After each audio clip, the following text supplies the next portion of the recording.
श्री गुरुदेव दत्त. श्रीमद भगवद्गीतेच्या मागच्या श्लोकामध्ये 9व्या अध्यायाच्या या 3ऱ्या श्लोकामध्ये आपण बघितलं की श्रद्धा आणि प्रेम, श्रद्धा, विश्वास आणि प्रेम या गोष्टींनी सर्व काही प्राप्त होतं. परमेश्वर प्राप्ती होती. परमेश्वर प्राप्तीसाठी एवढंच लागतं, सद्गुरूंच्यावर पूर्ण श्रद्धा, प्रेम, विश्वास. बस मैं तो हूं विश्वास में. एवढं असलं की सगळं काय, मग आपल्याला काळजी करण्याचं काही कारण नाही. म्हणलं आपलं जीवनही, संसारही पूर्ण व्यवस्थित चालतो, याला विश्वास म्हणतात. संसार पूर्ण व्यवस्थित चालणार आहे याला विश्वास असं म्हणतात. आणि सद्गुरू सांगतात, त्यांचं मार्गदर्शन, त्यांचं ज्ञान हे सर्वश्रेष्ठ आहे, अशी याला श्रद्धा म्हणतात. विश्वासामुळे काय होतं की विश्वासामुळे आपल्याला, आम्ही सकाळीच किरण यांना म्हणत होतो, किंवा विश्वासामुळे काय होतं की टेन्शन नाही राहत. लोक टेन्शन का घेतात कुठल्या गोष्टी? टेन्शन कारण त्याला विश्वास नसतो. एकदा विश्वास आला की सद्गुरूंच्या आपण या मार्गात आहोत, अरे सद्गुरू सगळं करतायत बाबा, कशा डोक्यात टेन्शन घे, तुला काय करण्याची गरजच नाही ना. सगळं प्रोग्राम करून ठेवलाय, सगळा काय सगळं म्हणले त्याच्यात प्रोग्राम आहे त्या कॉम्प्युटरमध्ये. तुला हे कसं होईल आणि ते कसं होईल ते काय करण्याची गरज नाही, फटाफट येईल. आणि तो म्हणले तुला सूचना देईल की आता असं कर, इकडे क्लिक कर, तिकडे हे कर, तो आपोआपच शिकवतो म्हणले तुला, तू काही टेन्शन घेऊ नको. तो म्हणजे सद्गुरूंचं जे ज्ञान आहे त्यांच्या ठिकाणी फक्त श्रद्धा आणि प्रेम घेऊन तू जा तिथे बस, की तुला संसारात काही टेन्शन घ्यायचं, संसारात काही टेन्शन जर का आलं तर काय करायचं? ते आपल्या डोक्यावर, मनुष्य काय करतो ते आपल्या डोक्यावर घेतो. अहो, एखाद्या माणसाने एखादं ओझं आपल्या डोक्यावर घेतो, काय होईल त्याचं? पण तो घेतच राहिला. तसं काय होतं, संसारामध्ये मनुष्य, त्याला अनेक गोष्टी येतात. मग तो काय करतो, हे ओझं आलं, आता याची तब्येत ठीक नाही, घेतलं ओझं. आता याचं अमुक हे होत नाही, तो पास होत नाही, घेतलं ओझं. आता याचं हे अमुक होत नाही, घेतलं ओझं. आता माझं प्रमोशन होत नाही, घेतलं ओझं. पगार वाढत नाही, घेतलं ओझं. असं करता करता माणूस असा त्या ओझ्याखाली दबून जातो. दबणार नाही का त्या ओझ्याखाली? आणि त्याच्यामुळे त्याला एवढा ताप होतो, एवढा भार होतो. तेव्हा आमच्या सहवासात जे लोक येतात एकदम ते पटकन म्हणतात, हो माझं एकदम पटकन ओझं उतरलो, असं पटकन अनाहूतपणे म्हणतात. खरा केवढा तरी मोठा सिद्धांत आहे. हा केवढा तरी मोठा सिद्धांत आहे. पण मला बरेच व्यक्ती भेटतात असं बोललं ना, हो माझं केवढं तरी, त्या ड्रायव्हरच्या बरोबर आम्ही गेलो होतो मुलुंडला जाताना. तो ड्रायव्हर म्हणले, तुम्ही सांगितलं ना माझं केवढं तरी डोक्याचं ओझं उतरलं म्हणले. काय हे का झालं? हा विश्वास, त्याला काहीतरी, आणि त्याला काहीतरी लक्षात आलं की, तेव्हा म्हणले तुमच्या डोक्यावरचं ओझं उतरायचं असेल तर विश्वास ठेवा.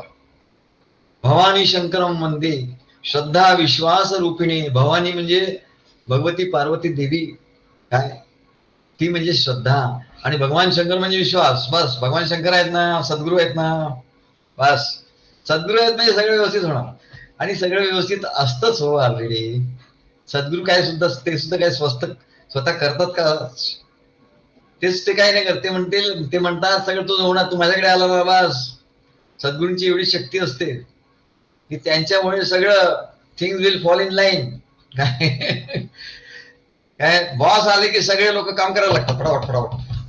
का आता बॉस काही करतो का? काही नाही, तो बिचारा हालत डुलत येतो, पण लगेच सगळे कॉम्प्युटर येथून, त्यांना करायचं नसलं ते. काय याला सत्ता म्हणतात. ही बॉसला सत्ता परमेश्वराकडून मिळाली बरं. तो नुसता आला, येतो तो नुसता, त्याने दिसला, किंवा बॉस नुसता आला रे आला म्हणलं, अरे आले आले. हे कशामुळे होतो? तो काय करतो का? तुम्हाला काय धरून असं बोट ठेवायला सांगतो का? हे काम करायला सांगतो का? नाही. हे कशामुळे होतं? याला सत्ता म्हणतात. परमेश्वराची सत्ता म्हणजे काय? परमेश्वर सत्य आहे, सगळं करतो, तो काय करत नाही.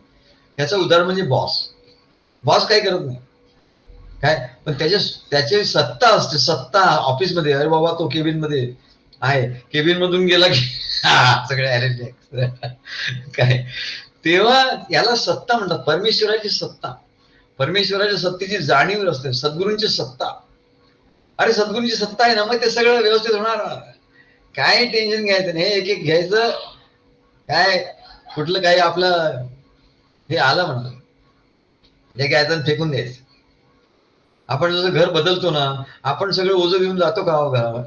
नाही, सगळं पॅकिंग करतो आणि त्या ह्याच्यात टाकतो, त्याच्यावर विश्वास असतो आपला. किंवा तो तो आपण पॅकिंग पण करत नाही हल्ली, ते स्वतःच पॅकिंग करतात आणि घेऊन जातात. म्हणजे तुम्हाला काय पॅकिंग जमणार नाही, तुमचं ओझं सगळं इकडे द्या, आम्ही पॅकिंग करून घेऊन जातो म्हणलं. काय मुव्हर्स आणि काय असं काहीतरी असतं, पॅकर्स अँड मुव्हर्स. पॅकिंग आणि मुव्हिंग सगळं ते म्हणजे प्रकृतीमध्ये सगळं दिलेलं आहे. मया ततमिदं सर्वं जगदव्यक्त मूर्तीना मत्स्थानी सर्वभूतानि न चाहं तेष्वस्थितः. की म्हणजे सगळ्यांच्यासाठी मी सगळं करून ठेवलंय. काय हे जगात सगळं मोठं, हे जगत बघ ऑटोमॅटिक करून ठेवलंय. जगदाच्या रूपाने अव्यक्त मूर्तीना, मी त्याच्या मागते अव्यक्त आहे म्हणाले. जसा बॉस अव्यक्त असतो, बॉस आला दिसला का नाही दिसला, बॉस आला असं म्हटलं तरी व्यक्त, तो अव्यक्त अजून तर दिसला नाहीये. पण केवळ तो आला असं म्हटल्यानंतर त्याचं सर्व मूर्त झालं म्हणाले. सगळं ऑफिस एकदम सुरू झालं काम. का ऑफिसचं काम सगळं बरोबर सुरू झालं का, बॉस आला एवढं म्हटलं. त्याची सत्ता, त्याच्या सत्ता, तो अव्यक्त आहे, तो अजून व्यक्त नाही झाला म्हटलं. मया, माझ्यामुळे, तसं भगवान म्हणतात माझ्यामुळे, ततम इदम, हे सर्व जगद अव्यक्त मूर्तीना, मी अव्यक्त आहे, मी काहीच करत नाही. पण म्हणले सगळं जग मूर्त झालं, ते सगळं जग चालायला लागलं म्हणलं आपोआप ऑटोमॅटिक. मत्स्था आणि सर्वभूतानि न चाहं तेष्वस्थिता. माझ्या ठिकाणी सर्व भूत आहेत म्हणाल, सर्व भूत मात्र माझ्या ठिकाणी आहेत. म्हणजे भगवंताचं विराट स्वरूप त्याच्यामध्ये सगळे आहेत. मस्तानी सर्व भूतानि न चाहं तेष्वस्थिता, पण त्यांच्या ठिकाणी मी नाही येणार. माझ्या ठिकाणी सर्व भूत आहे. नाही, मागे तुम्ही म्हणाला होता सर्वांच्या ठिकाणी परमेश्वर असतो. हो, पण आता भगवान सांगतात काही वेगळंच सांगतात. आणि का सांगतात तर म्हणले त्यांनी सांगितलंय, या श्लोकाच्या पूर्वीच त्यांनी सांगितलंय आणि या अध्यायाच्या आधीच सांगितलंय की मी तुला राजविद्या राजगुह्य योग सांगतो. काय सांगतो? राजविद्या राजगुह्य, गुह्य सांगतो, अत्यंत गुप्त गोष्ट सांगतो, की तुझ्या कानात सांगतो की मी कोणाच्या ठिकाणी नाही, कोणाच्या भानगडीत पडत नाही. काय हे तुला मी सांगतो म्हणले, हे राज. पण म्हणले आतापर्यंत सांगितलं होतं की सर्वांच्या ठिकाणी तो परमात्माच आहे, सांगितलं होतं. पण तसं सांगण्याने तुला काही उपयोग नाही झाला, त्याचा तुला उपयोग होणार नाही. मी आता काय सांगतो, राजविद्या राजगुह्य, हे गुह्य तत्वज्ञान आहे. हा राजविद्या राजगुह्य योग या नावाचा हा 9वा अध्याय. आणि इथे इथे त्याला गुह्य आत्मज्ञान सांगितलंय अर्जुनाला. आणि म्हणून काय सांगतात, आपलंच वचनाच्या विरोधी वाटणार विरोधी नाहीये ते. कसं विरोधी नाहीये हे आपल्याला बघायचं, की सर्वांच्या ठिकाणी परमेश्वर आहे असं म्हणतात, हे तर खरंच आहे. पण भगवान सांगतात नाही, मी तिथे नाही आहे म्हणा, माझ्या ठिकाणी सगळं आहे, असं या श्लोकात सांगतात. मया ततमिदं सर्वं जगद अव्यक्त मूर्तीना, मी अव्यक्त आहे आणि जग मूर्त आहे. मत्स्था आणि सर्व भूतानि, माझ्या ठिकाणी सर्व भूत आहे, भूत मात्र आहे. न चाहं तेष्वस्थिता, पण त्यांच्या ठिकाणी मी नाही आहे. बघा, तेव्हा मागील श्लोकामध्ये भगवंतांनी जे सांगितलं होतं की विज्ञानासहित ज्ञान सांगितलं, मी तुला विज्ञानासहित हे ज्ञान सांगणार आहे, असं मागच्या अध्यायात भगवंतांनी प्रतिज्ञा केली होती की तुला राजविद्या राजगुह्य योग सांगणार आहे, विज्ञानासहित ज्ञान सांगणार आहे, संसारासहित माझं ज्ञान सांगणार आहे. ते संसारात तू कसं उपयोग त्याचा करायचा आहे. विज्ञान म्हणजे संसारात त्याचा आचरण करायचं आहे, आणि ज्ञान म्हणजे त्या परमात्म्याचं ज्ञान आहे. ते ज्ञान विज्ञानासहित म्हणजे तुझं आचरणाने आपल्या आचरणात आणायचं, हे तुला सांगतो. हे राजगुह्य असं विज्ञानासहित ज्ञान सांगण्यास आता भगवान सुरुवात करतायत म्हणा, आज सुरुवातच आहे म्हणून. तेव्हा प्रथम ते आपल्या निर्गुण निराकार अव्यक्त स्वरूपाचं ज्ञान अर्जुनाला. खरं म्हणजे मी निराकार आहे, अव्यक्त आहे, व्यक्त नाही, कोणाला मी कळू शकत नाही. निर्गुण आहे, निराकार आहे, अव्यक्त आहे. पण त्या स्वरूपाचं ज्ञान तुला प्रत्यक्षावगमन, प्रत्यक्ष होईल. सद्गुरूंच्या कडून तू तुझ्या ठिकाणी आल्यानंतर प्रत्यक्ष तुला तर कळेल. मग हे आपल्या निर्गुण निराकार अव्यक्त स्वरूपाचं ज्ञान अर्जुनाला सांगतायत ना. काय सद्गुरू आपल्या प्रिय शिष्याला हे ज्ञान सांगतात किंवा जेव्हा त्याच्या सेवेनी प्रेमाने श्रद्धेने ते प्रसन्न होतात. सद्गुरूंनी प्रसन्न झाले की आपल्याला ज्ञान झालं, वेळ काय गरजच नाही. पण लोक उलट मला हे समजलं नाही, मला ते समजलं नाही, माझं हे झालं नाही, माझं ते झालं नाही, ह्या ह्याच्यात पडतात. अरे सद्गुरू प्रसन्न झाले की झालं बस. आम्ही महाराजांकडे बघायचं, महाराज प्रसन्न ना, वा झाला, पिष्क झाला आपलं कल्याण. त्यांना प्रसन्न कसं करायचं हेच सगळं आहे, हेच तपश्चर्या आहे. सद्गुरूंना प्रसन्न करायचं, त्यांना प्रसन्न बघायचं बस. ते प्रसन्न आहे ना, मग आपल्याला सगळं ज्ञान काय वाटेल ते, गुह्य असो नाही तर आणखी काय असो, निर्गुण असो नाही तर निराकार असो, काय सगळं काय होणार म्हणा, विज्ञानासहित ज्ञान होणार. तेव्हा हे ज्ञान परमात्म्याच्या निर्गुण आणि अव्यक्त, निराकार अव्यक्त, व्यक्त नाही स्वरूपाचं ज्ञान आणि साकार सगुण साकार स्वरूपाचं ज्ञान, हे दोन्ही आहे. निर्गुण निराकार स्वरूपाचं जे ज्ञान आहे म्हणजे ते अव्यक्त आहे, अव्यक्तच आहे, त्याला ज्ञान म्हणतात. आणि सगुण साकार रूपाचं ज्ञान जे आहे किंवा या जगत रूपाचं ज्ञान आहे त्याला विज्ञान असं म्हणतात.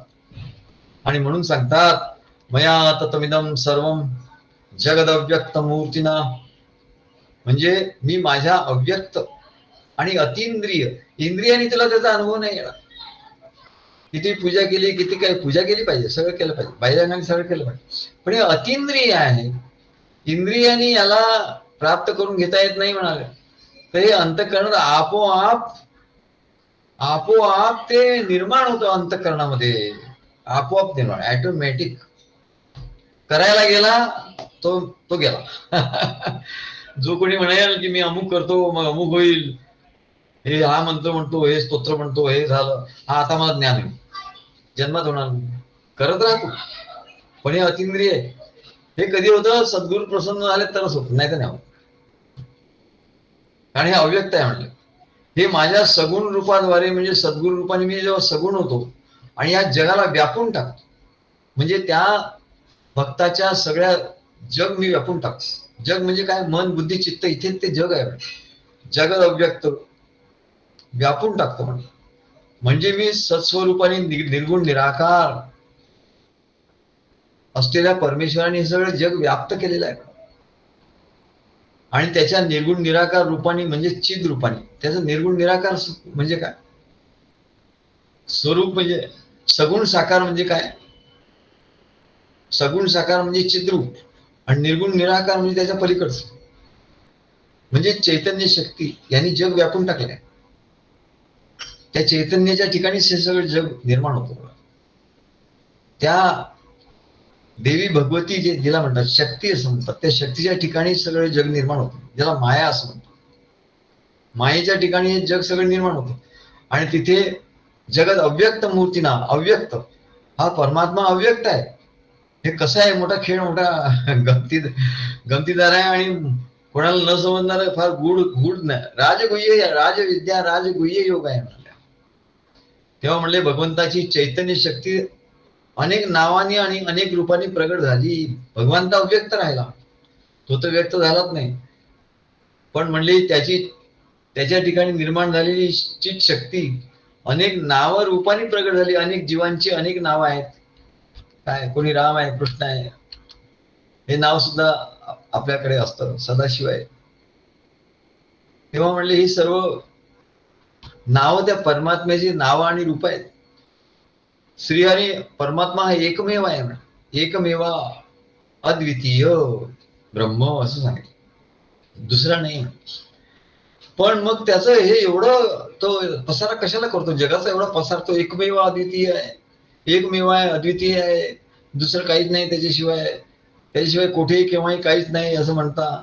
मग हे काय झालं सगळं होणार, एवढं संसार जेव्हा जगत अव्यक्त मूर्ती नाही, मूर्त कसं झालं, तर म्हणले असं झालं की त्याला प्रेम घ्यावं असं वाटलं.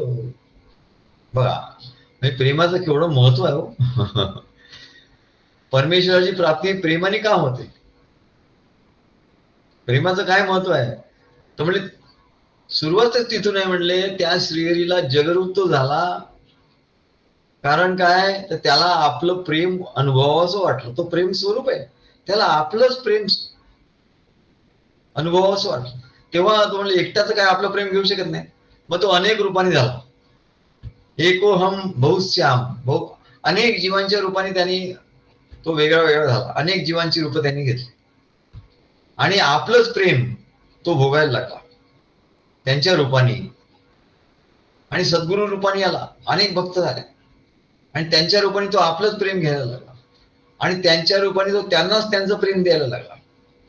तेव्हा म्हणले हा आपलं आपल्यावरच प्रेम असतं, पण आपण एकटे असू तर आपल्याला नाही कळत ते. आपण खिन्न होऊन जाऊ, मी एकटा आहे, मी काय करू आता, काय मला कोणी नाही आहे, माझ्यावर कोणी प्रेम करत नाही, मला कोणी विचारत नाही, माझ्या जवळून जातात पण माझ्याकडे कोणी बघत नाही, बघितलं तर रागाने बघतात. असं सगळं कसं मनुष्य एकटा असला तर असे सगळे संकल्प विकल्प निर्माण होत त्या ठिकाणी. तेव्हा परमेश्वराला असं वाटलं की आपलं प्रेम आपणच घ्यावं. पण म्हणले तो त्याच्यासाठी अनेक रूप झाला, सगुण साकार झाला आणि म्हणून सद्गुरु रूपाने तो आला आणि म्हणून भक्तांना बरं झालं त्याचं प्रेम लुटायला. वा वा वा, प्रेम तुम्हाला पाहिजे, घ्या लुटा म्हणाला प्रेम. काय तुम्हाला एकटं बसून तुम्ही प्रेम घेऊ शकत नाही आणि तुमच्या ठिकाणी हे अनेक गोष्टी, अनेक दुःख तुमच्या ठिकाणी येतील म्हणा. पण सद्गुरूंच्याकडे जा, त्यांच्या ठिकाणी प्रेमाशिवाय काहीच नाही. काय तेव्हा त्यांच्या ठिकाणी प्रेम, प्रेमच प्रेम. आणि तेच प्रेम तुम्ही घेतलं की म्हणले बास, प्रेम देणं घेणं हेच तर परमेश्वराचं स्वरूप आहे म्हणलं. आणखी काय आहे? सद्गुरूचं प्रेम घेणं, त्यांना प्रेम देणं, की झाला त्याच्यातून आनंद निर्माण होतो. त्याला सच्चिदानंद म्हणतात. सत म्हणजे परमेश्वर, चित म्हणजे त्याचं प्रेम आणि त्याचं जे हे आहे म्हणलं, त्याची परिणती कशात होते, आनंदात होते. त्याला सच्चिदानंद असं म्हणतात. किती सोपं आहे म्हणा. सद्गुरूंच्याकडे जायचं, बसायचं, काय आपल्याला काही वाटलं गजरा हार वगैरे आणायचा, काही शिरा वगैरे, आज धनश्री शिरा पाठवला मला, इतकं गरम गरम, म्हटलं एवढं दुरून आणलं तरी गरम गरम शिरा. आणि मग आमच्याकडे काहीतरी करणार होती ह्याच्यासाठी, नाश्त्यासाठी.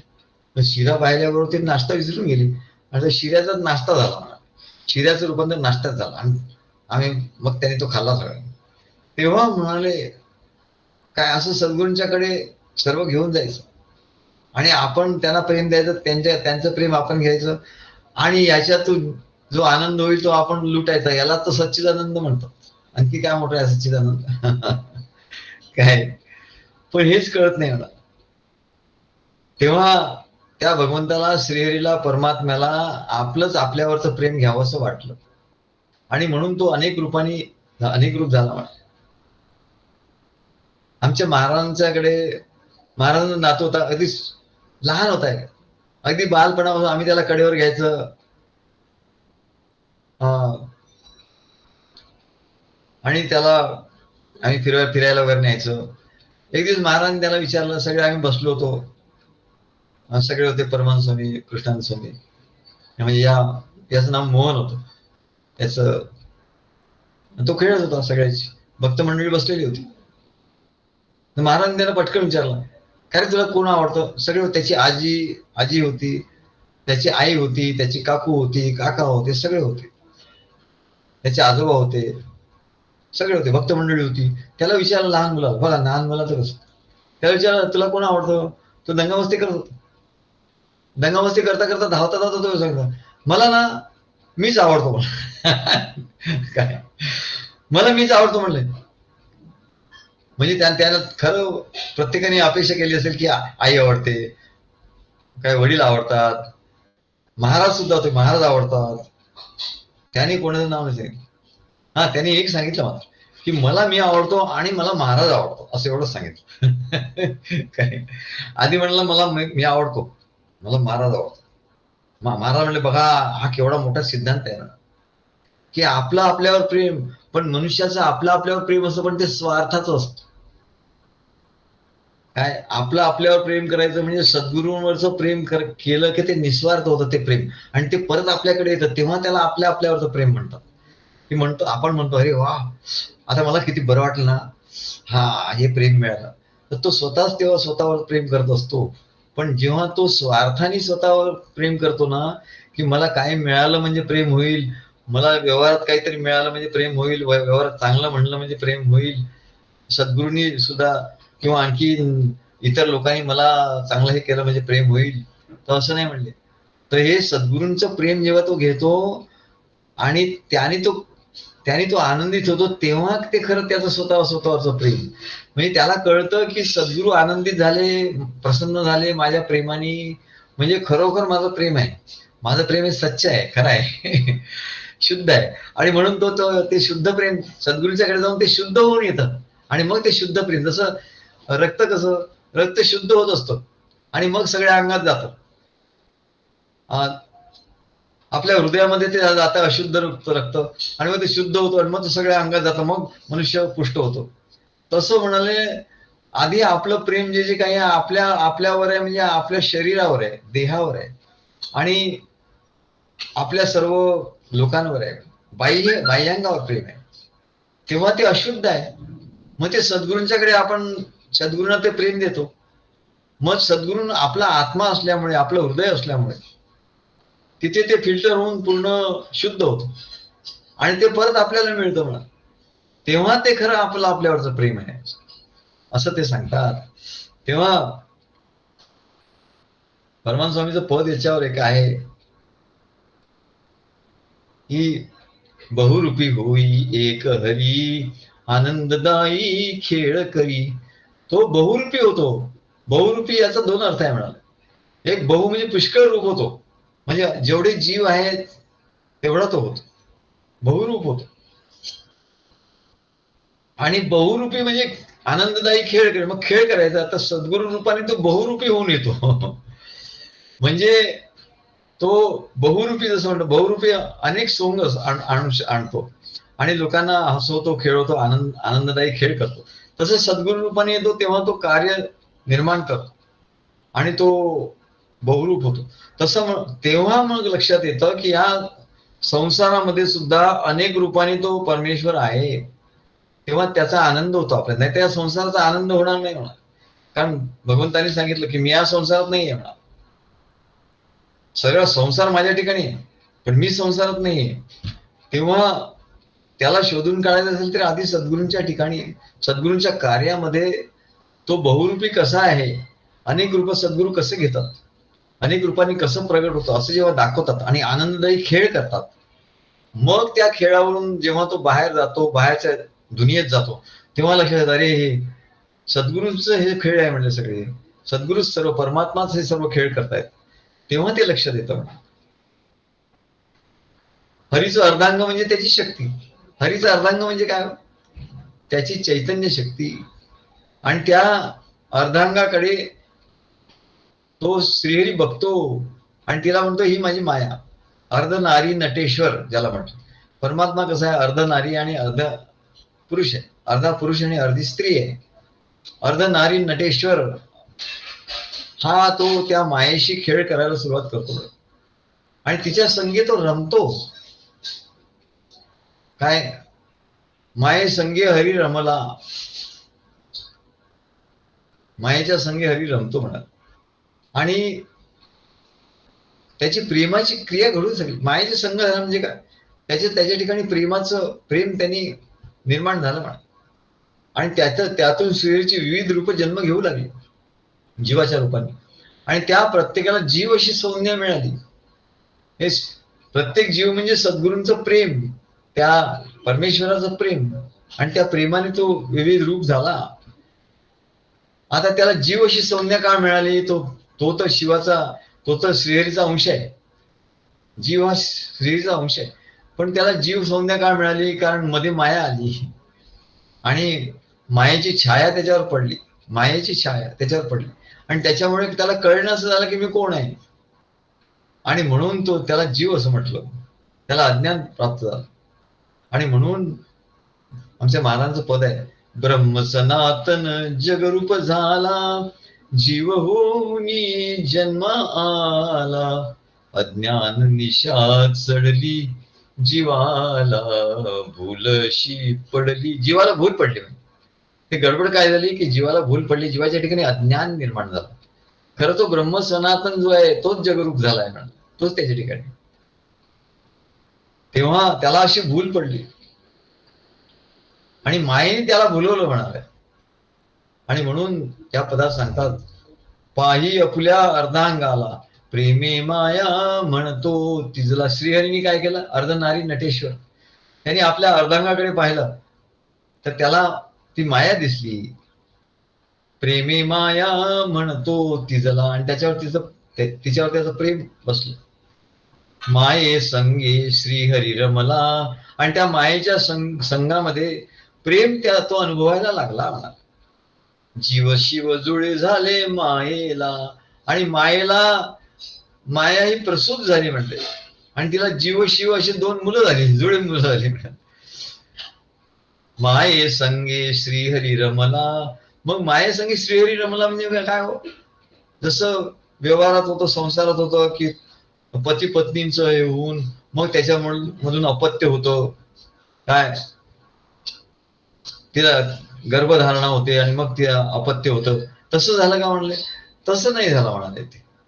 कारण त्याच्यासाठी तिथे वासना निर्माण होतं, आणि म्हणून ते होतं, ते वासनात्मक आहे म्हणले. इथे तसं नाही म्हणले, इथे वासना नाही म्हणले, इथे प्रेम अनुभवायला, प्रेम अनुभवायचं. आता जसं आपण उदाहरण दिलं की तो बॉस येतो, आणि बॉस आल्याबरोबर सगळे क्लर्क वगैरे सगळे एकदम आपलं काम करायला लागतात. काय तो बॉस स्वतः जाऊन काय प्रत्येकाचा हात धरून काय त्या तिथे काम करून घेतो का? नाही म्हणा.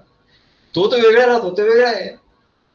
पण झालं काय, तर कामाचं उत्पादन सुरू झालं, म्हणजे निर्मिती सुरू झाली.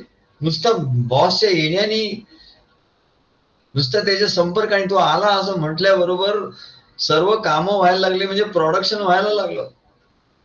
जे काही तिथे प्रॉडक्ट असेल ते व्हायला सुरुवात झाली बरं. काय तसं इथे झालं म्हणाले. तसा तो आला श्रीहरी आणि माया एकत्र आल्याबरोबर, तो श्रीहरी नुसता आला असं म्हटल्यानंतर तो रमला तिच्या ठिकाणी असं म्हटल्यानंतर ते सर्व जीव शिव हे जुळे झाले म्हणाले. आणि सर्व ते प्रकृतीचं हे इंजिन ज्याला असं म्हणतात, यंत्रारूढा आणि माया, ते सुरू झालं म्हणले आपोआप. त्याच्यासाठी त्यांनी काय केलं का नाही, तो अस्पर्श आहे. तो श्रीहरी म्हणला अस्पर्श आहे, त्याला काही कोणाचा स्पर्श नाही. पण जीव शिव जुळे झाले मायेला, जीव रडतो मायेसाठी. आणि हा जीव निर्माण झाला, त्यात तो अज्ञानी आहे.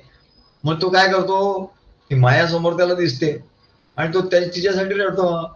ते म्हणतो अमुक पाहिजे, नाही मिळालं तर तो मोठा भोंगाडा पसरतो म्हणा. असं आमच्याकडे शब्द भोंगाडा पसर. असे हात पाय वगैरे हे करून लहान मुलं कसं करतात, हे मला हे मिळालं नाही, संसारात काय मिळालं नाही, हे इतरांचं झालं माझं झालं नाही, याचं झालं त्याचं झालं, त्याचं घर एवढं फ्लॅट मोठा आहे, माझा 2 रूमचा आहे, त्याच्या 4 रूम आहे, माझी गाडी नाही आहे, त्याची मोठी गाडी आहे, काय असं सगळं त्याचं कंपॅरिझन सुरू, तो रडायला लागतो. परमेश्वरा मला तू का दिलं नाही, मला तू हे दुःख का दिलं, मला तू हे का केलं, तुमचा परमेश्वर आहे तर मग तो असं सुख का नाही देत, तर दुःखच का देतो. सगळं याला काय म्हणतात, जीव रडतो मायेसाठी. मायेत त्याला काही मिळत नाही ना संसारात, किंवा मिळालं तरी त्याला त्याचं सॅटिस्फॅक्शन होत नाही, एवढं मिळूनही, तेव्हा तो रडत असतो. म्हणजे सारखा रडत असतो. त्याला म्हणतो, त्याला जीव असं म्हणतात, जीव रडतो मायेसाठी.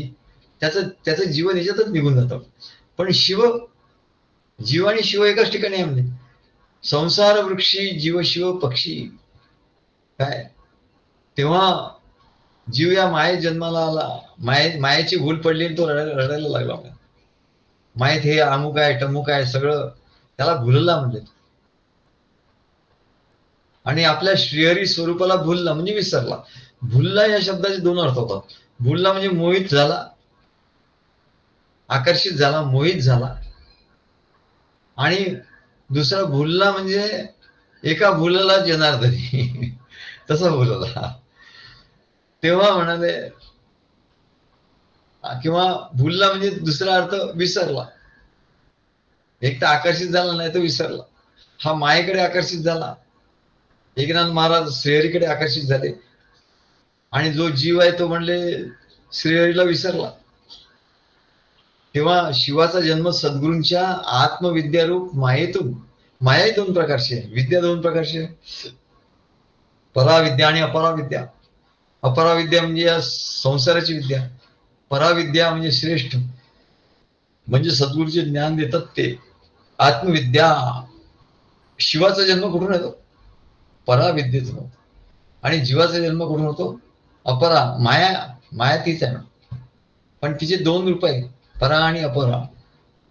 अपरा विद्येतून जीवाचा जन्म होतो, तो संसाराच्या मागे लागतो, संसाराला भुलतो. आणि पराविद्येत सद्गुरू जे ज्ञान सांगतात त्या ज्ञानाने त्या शिवाचा जन्म होतो. काय? तया पुत्र प्राप्ती आपण म्हणतो ना, तया पुत्र प्राप्ती महाज्ञान राशी, नमो प्रेम भावे श्री दत्तात्रेयास. तया पुत्र प्राप्ती महाज्ञान राशी, म्हणजे महाज्ञान राशी रूपी पुत्राची त्याला प्राप्ती होते अशा भक्ताला. महाज्ञान, तया पुत्र प्राप्ती महाज्ञान राशी, बघा सांगून ठेवलंय पण त्याच्याकडे आपलं लक्ष नाही राहत. काय आपण म्हणतो तया पुत्र प्राप्ती महाज्ञान राशी असं, पण महाज्ञान राशी रूपी हा शिव आहे म्हणाले, याचा जन्म होतो, त्याला शिव असं म्हणतात. महाज्ञान राशी रूपी जो पुत्र निर्माण होतो त्याला शिव म्हणतात. आणि जो जीव आहे, जो अज्ञानात निर्माण होतो, जो मायेसाठी रडतो त्याला जीव असं म्हणतात. जीव रडतो मायेसाठी, शिव लागे हरीच्या पाठी. या शिवाचा जन्म सद्गुरूंच्या आत्मविद्यारूपी मायेतून म्हणजे पराविद्येतून होतो. आणि त्यामुळे त्याला आपल्या आत्मस्वरूपाची जाणीव झालेली असते. आणि म्हणून तो श्रीहरीच्या प्रेम मायेला, पराविद्येला भुलला. आणि संसार मायेला तो भुलत नाही, संसार मायेला पार करून गेला. मग तो शिव काय करतो? तो म्हणजे जीवाला सांगतो, कारण दोघे एका शरीरात राहतात म्हणाल. सद्गुरूंनी ज्ञान करून दिलेला तो शिव, तया पुत्र प्राप्ती महाज्ञान राशी, महाज्ञान राशी रूप तो शिव, तो या देहात राहतो. आणि त्या मायेच्या मागे, संसार मायेच्या मागे धावणारा तो जीव, तोही या देहात राहतो. आणि म्हणून आपल्या उपनिषदांमध्ये सांगितलं, द्वा सुपर्ण सयुजा सखाया. द्वा म्हणजे दोन पक्षी आहे, या संसार वृक्षावर दोन पक्षी आहेत. सुपर्ण, सुपर्ण म्हणजे पक्षी दोन आहे. सयुजा, युज म्हणजे जोडलेले आहेत, जीव आणि शिव. सखाया, एकमेकांचे दोस्त आहेत, सखा आहेत. सखाया, तेव्हा शिवाच्या रूपाने श्रीहरी त्या ज्ञान रूपाने जीव आणि अंधार जीवरूपी अज्ञान पांघरलेला हा जीव, असा म्हणले शिव आणि जीव यांचा खेळ तिथे सुरू झाला. जीव लपतो शिव शोधितो. सद्गुरूंच्याकडे जेव्हा येतं तेव्हा म्हणले जीव आणि शिव दोन्ही त्याच्या ठिकाणी असतात. एरवी म्हणलं तो नुसता जीवत असतो, पण सद्गुरूंच्या ठिकाणी आल्यानंतर जीव आणि शिव दोन्ही असतात. तया ज्ञानप्राप्ती दया पुत्र प्राप्ती महाज्ञान राशी, असा शिव निर्माण होतो. आणि मग तो जीव आणि शिव यांचा खेळ सुरू होतो. मग जीव काय करतो? जीव लपतो शिव शोधितो. जीव लपतो म्हणले कुठे? संसारात जाऊन दडतो तो. कशाच्या मागे, कशा तरी आडोशाला त्या खेळामध्ये लपतात लोक, हे दिसू नये आपण म्हणून, आपल्याला कोणी शोधून काढू नये. तसा हा जीव काय करतो? इकडे सद्गुरू शोधत असतात, भक्त त्याला अरे हा गेला कुठे? हा म्हणाले हल्ली येत नाही, हा गुडूप झाला, मायेमध्ये गेला, मायेमध्ये लपला म्हणल्या, मायेने त्याला लपवलं. किंवा थोडा वेळ त्याला संशय येतो, शंका येते, आणि तो थोडा वेळ संसाराकडे त्याचं लक्ष जातं. संसारात जास्त, सद्गुरूंच्याकडे जास्त देतात. संसारिक संसार तो जास्त करतो. तेव्हा त्याला म्हणतात संसार तो लपतो आणि शिव शोधितो. सद्गुरू म्हणतात तुम्ही कुठे होतात? तुम्ही हल्ली दिसत नाही, फोन करत नाही, विचारत नाही, येत नाही, भेटत नाही. शिव शोधितो, त्याच्या मागे. तो म्हणतो काय तुम्ही मागे लागतात माझ्या? काय सद्गुरू आपल्या मागे लागतात? सद्गुरू म्हणतात तू लपतो तिकडे, तुझ्या संसारात तू लपतो म्हणाल, म्हणून मी तुला शोधतो.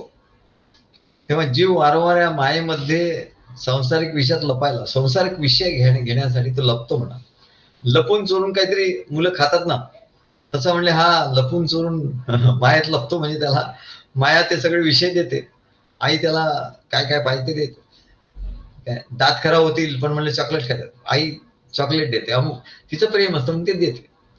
पण त्याच्यामुळे काय त्याचं नुकसान होतं ते बघत नाही. म्हणून तो मायेमध्ये लपतो.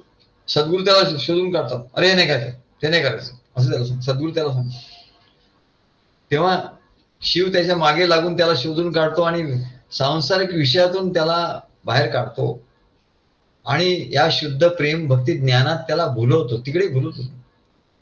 प्रेमे धरितो शिव जीवाला, आणि तो शिव काय करतो, सद्गुरूंनी दिलेला ज्ञान रूपी शिव त्या जीवाला प्रेमाने धरतो.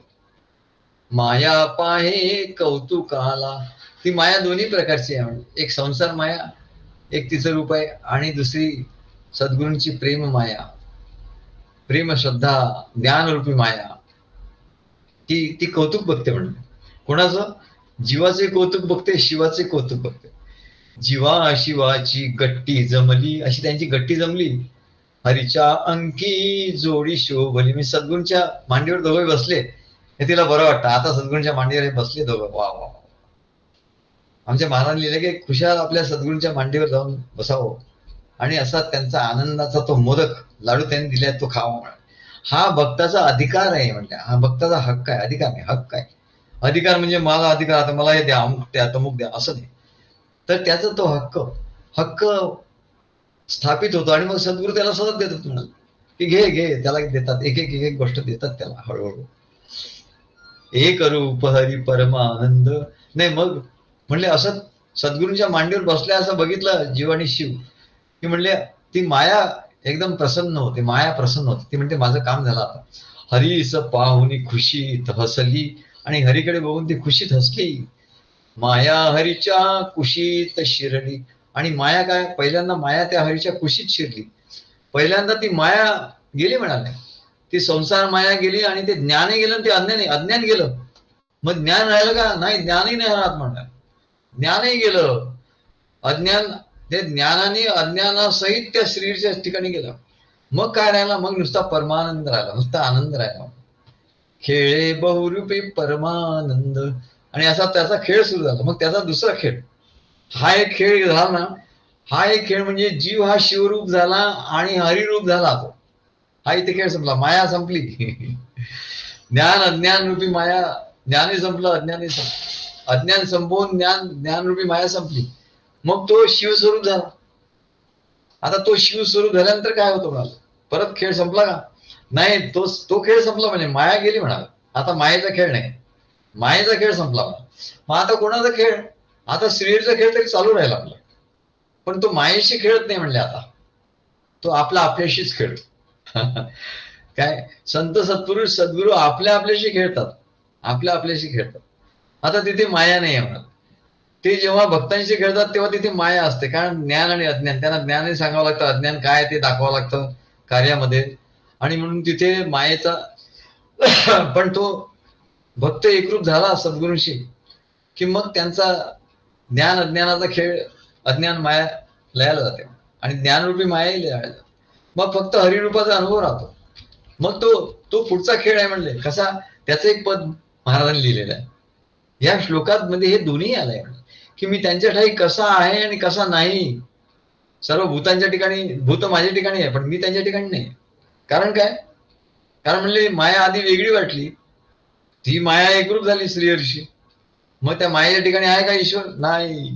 कारण काय, ती प्रगट होते नष्ट होते. म्हणजे जी गोष्ट नष्ट होते तिथे परमेश्वरही नष्ट झाला असं होईल. माया निर्माण झाली आणि मायेच्या ठिकाणी परमेश्वराची माया, तर मायेच्या ठिकाणी परमेश्वर आहे, श्रीहरी आहे असं म्हटलं तर ती माया तर नष्ट होते. अज्ञान माया ज्ञानाने नष्ट होते. मग अज्ञान माया ज्ञानाने नष्ट झाली तर मग तिथे श्रीहरी होता का, नाही. मग समजा श्रीहरी असता तर श्रीहरी राहिला नसता, श्रीहरी तर राहिला. म्हणजे ती मायेच्या ठिकाणी श्रीहरी नव्हता. बरं त्या ज्ञानाच्या ठिकाणी तरी श्रीहरी होता का, नाही. कारण काय, ते ज्ञान सुद्धा अज्ञानाला समाप्त करून ते ज्ञानही श्रीहरीच्या रूपात श्रीहरीमध्ये एकरूप झालं.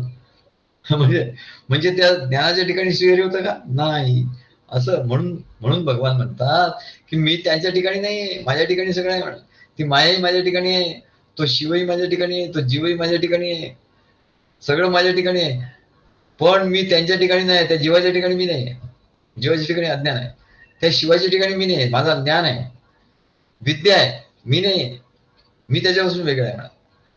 पण त्या विद्येच्या सहाय्याने तू माझ्याकडे येईल म्हणाले, माझ्यात एक रूप होईल. म्हणून महाराजांचं पद आहे, हरीच असे एकला दुजा भाव त्याला कसला.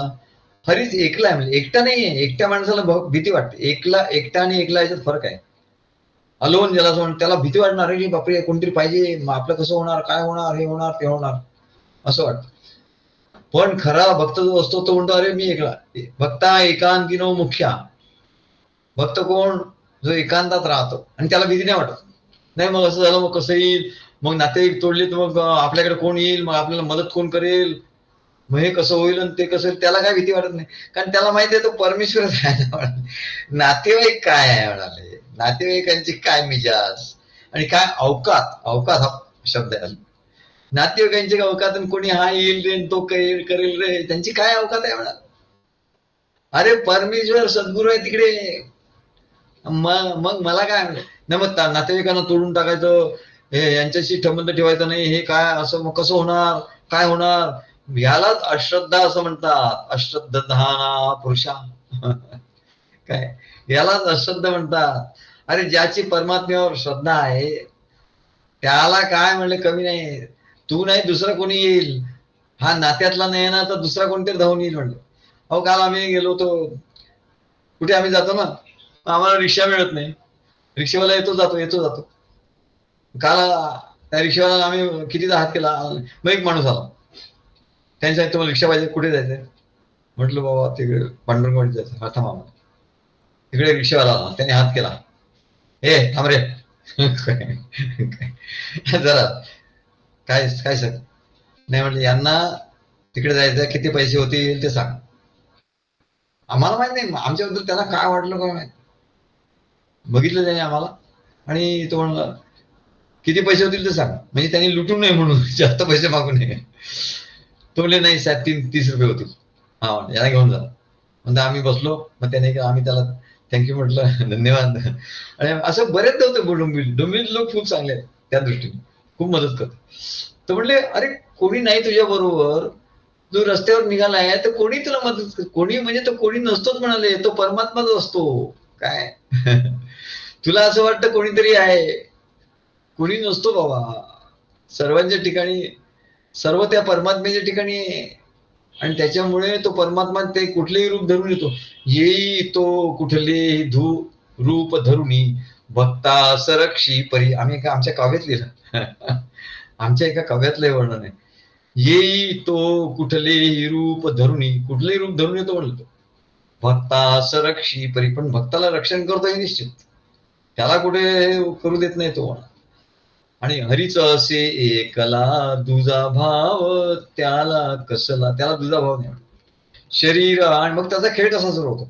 शरीर आणि बुद्धी मन याना निर्मुनी करी साधन. आता साधन काय करायचं म्हटले, हा शरीर आहे आपलं, मन आहे, बुद्धी आहे, यालाच निर्माण करतो. याला निर्माण केलाय मी साधन करतो. सद्गुरू काय करतात, संत सत्पुरुष काय करतात, आपण बोले आपण ऐके. आता आम्ही प्रवचन करायचं काय, आम्हीच बोलतो, आम्हीच ऐकतो आणि म्हणतो वा वा काय प्रवचन झालं म्हणतात.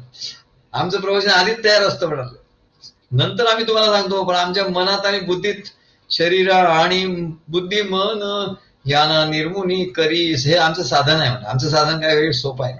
शरीर बुद्धी मन एका ठिकाणी बसायचं, शरीराने बुद्धी आणि मनाने विचार करायचा आणि त्यांनी आपलं चिंतन मनन करायचं. आणि चिंतन मनन करायला एकदम एवढं मस्त ज्ञान येतं तिकडून. पराविद्या प्रगट होते. ती पराविद्या प्रगट झाली, परावाणी प्रगट झाली की आम्ही काय म्हणतो, आपण बोले आपण की आम्हीच ऐकतो आणि मान डोलतो. वा वा काय मस्त, वा वा आता मी संध्याकाळी हे सांगणार वा, आणि मग सगळ्यांना आनंद होणार. आपण बोले आपण ऐके मान डोलवी स्वतः कौतुक. स्वतःवरचं प्रेम, स्वतःवरचं प्रेम काय तो अनुभवतो, मान डोलवतो. वा वा काय असेल. अवधूता ते मारी हाक मारून झाला मुका. तो म्हणतो अरे अवधूता कुठे आहेस, सद्गुरू तुम्ही कुठे आहात. आणि तो म्हणतो आता सद्गुरू कुठे, आपल्याच तर हृदयात आहे. आणि म्हणतो मुका होत म्हणते, तो स्तब्ध होतो, अरे वा, ते सद्गुरू तर आपल्या ठिकाणी वा. आणि म्हणून ते भगवान सांगतात, मया ततमिदम सर्वम जगद अव्यक्त मूर्तीना, हे सगळं जग म्हणले माझ्या ठिकाणी तर निर्माण झालंय म्हणाल काय. आणि मी माझ्या अव्यक्त अतिंद्रिय अशा सगुण स्वरूपाने हे जग व्यापलंय म्हणजे सगळं. परंतु काय, मस्तानी सर्व भूतानी, माझ्या ठिकाणी सर्व भूत आहेत म्हणत. जसं आपण त्या भगवान विष्णूचं ते विराट स्वरूप बघतो, सहस्रनाम का घेतलं, विराट स्वरूप, मग त्याच्या ठिकाणी सगळेच आहे, सगळं ब्रह्मांड त्यांच्या ठिकाणी आहे. सगळं त्या विराट स्वरूपात सगळं ब्रह्मांड आहे, सगळे लोक आहे, सगळे देव आहे, देवता आहे, मनुष्य आहे, तिर्य गृणी आहे, राक्षस आहे, साप आहे, विंचू आहे, सगळं काही त्याच्या ठिकाणी. मस्तानी सर्व भूतानी, माझ्या ठिकाणी सर्व भूत आहेत, पण मी त्यांच्यात नाहीये. महाविंचू आहे याच्यात आहे का परमेश्वर, नाही आहे, ते परमात्मा त्याच्यात मी नाही आहे. हा माणूस आहे याच्यात आहे का, नाही, त्याच्यात मी नाही आहे. काय तेव्हा म्हणले तो नाही आहे, पण मी ज्ञान जेव्हा देतो सद्गुरूपाणी, तेव्हा तो माझ्याकडे येतो, माझ्या आत येतो, म्हणजे माझ्या आतच आहे सगळं, मी बसा बाहेर कुठे नाही, मी या भूतसृष्टीत नाहीये असं भगवान सांगतात, असं गुह्य ज्ञान सांगतात. कारण ही भूतसृष्टी होऊन नाश पावणारी आहे. अरे जे नाश पावणार ते मी कसं असणार बाबा, ही भूतसृष्टी वारंवार निर्माण होते आणि लयाला जाते, मग त्याच्यात मी कसं असणार, हे आधी तुला समजण्यासाठी म्हणून मी सांगितलं. तसं नाही आहे, मी अविनाशी शाश्वत स्वरूप आहे. मी जर सृष्टीत असतो तर अविनाशी, सृष्टी अविनाशी झाली असती. तशी नाही आहे म्हणाले. आणि मी जर सृष्टीत असतो तर ती अविनाशी झाली असती, पण ती तर विनाशी आहे, म्हणजे मी त्याच्यात नाही आहे. म्हणून मी या भूतसृष्टीत नाही आहे. आणि म्हणून ते सांगतात की सच्चिदानंद परमात्मा नामरूपाने नटलेला आहे म्हणाल.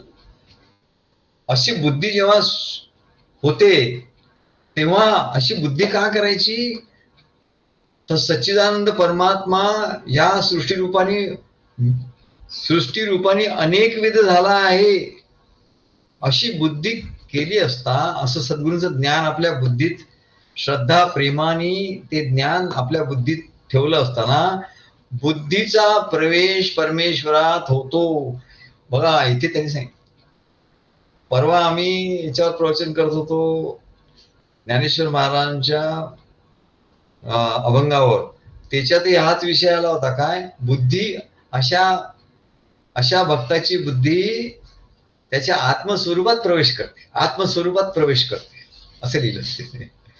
आता इथे गीतेतही सांगतात काय, या आत्मबोधाच्या ठिकाणी जो बुद्धीचा निश्चय झाला की परमेश्वर काही त्याच्यात येत नाही, ही बुद्धी परमेश्वरात प्रवेश करते, तुझी बुद्धी परमेश्वरात तुझ्या सकट प्रवेश करणार. We enter into Paramatma, Paramatma doesn't enter into us. काय परमात्मा आपल्यात नाही, आपण परमात्म्यात जातो, हे गुह्य ज्ञान सांग. म्हणून सगळ्यांच्या ठिकाणी मी नाही आहे. जे माझी भक्ती करत नाही, जे ज्ञान सद्गुरूंच्याकडनं घेत नाही, जे त्यांचं श्रद्धा नाही, प्रेम नाही, त्यांच्यात मी नाही आहे. आपण म्हणतो ना अमुक याच्यात राम नाही, याच्यात काही राम नाही हो, तसं परमात्मा म्हणतो त्याच्यात मी नाही आहे, त्याच्यात मी नाही.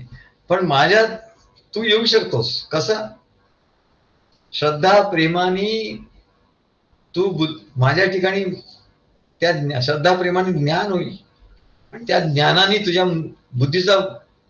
बुद्धीचा निश्चय होईल, आणि अशी ज्ञानाने प्रगल्भ झालेली बुद्धी ती माझ्या ठिकाणी प्रवेश करेल, म्हणजे तू माझ्या ठिकाणी येशील, नाही तर नाही येणार बाबा. तेव्हा म्हणले अशी बुद्धी आत्मस्वरूपात प्रवेश करते, आणि म्हणून सांगतात की सर्व जीव माझ्या ठिकाणी आहेत म्हणा. भगवान सांगतात सर्व जीव माझ्या ठिकाणी आहेत, पण मी त्यांच्या ठिकाणी नाही म्हणले. म्हणून म्हणतात मया ततमिदम सर्वम जगदव्यक्त मूर्तीना, माझ्या ठिकाणी मस्था आणि सर्व भूतानी, माझ्या ठिकाणी सर्व भूत आहेत. न चाहम तेषु अवस्थित, मी त्यांच्या ठिकाणी अवस्थित नाही. असं भगवान अत्यंत गुह्य असं ज्ञान सांगतात. या श्लोकापासून असं गुह्य ज्ञान ते सांगायला सुरुवात झाली तेव्हा असो एवढं सर्व सांगून आणि सर्व भक्तांनी आज आमच्या वाढदिवसानिमित्त शुभेच्छा दिल्या, त्यांना धन्यवाद, आशीर्वाद देतो आणि पूर्ण करतो. श्री गुरुदेव दत्त.